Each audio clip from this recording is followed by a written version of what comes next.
Can you tell us about your India strategy for the current year?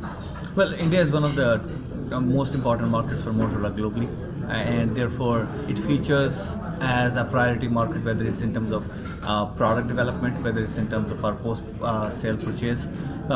For this year, we are still focusing on driving or over-driving actually through our e-commerce on the strategy in India. We in the near future are still going to be partnering with Flipkart exclusively to bring these amazing devices to end consumers, and we'll make sure that some of the best technologies we can bring them to India, run not only at the high tier of the devices but also on the models such as Moto E, which is our entry level device. Whether it's bringing in all India specific LTE bands, whether it's bringing in some of the top of the line hardware specifications with Snapdragon, Qualcomm chipsets, Corning Gorilla Glass, flash proofing these devices from a hardware perspective, and then have the best possible and the latest and the greatest out of box Android experience. That's one part of it from a product side, but we are also focusing a lot on the post sale service bit.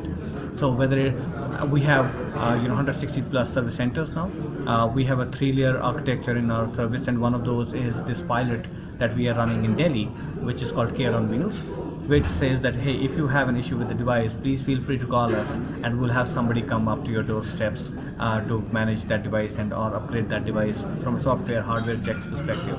And it's worked really well in Delhi, and hopefully over a period of time this year we'll introduce it at least to about 8 or 10 cities more.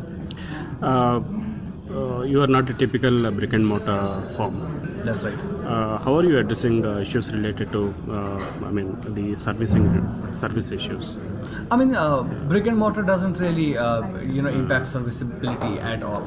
Because if you look at reverse logistics, once the device is in the hand of a customer, it doesn't matter whether you bought it from a store or from an e-commerce perspective. So that has always been taken care of. So our reverse logistics and service bit is probably as strong as anybody else.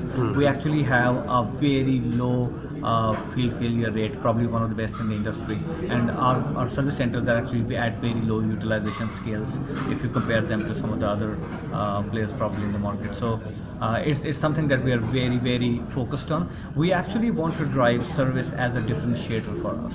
It's something that we want people to say, you know what, create service, therefore more as well. So we're very focused on it. Do you have any plans to revive the Chennai plant? Well, nothing on the roadmap right now. There's a lot of analysis that goes on in terms of should be our next moves in the country.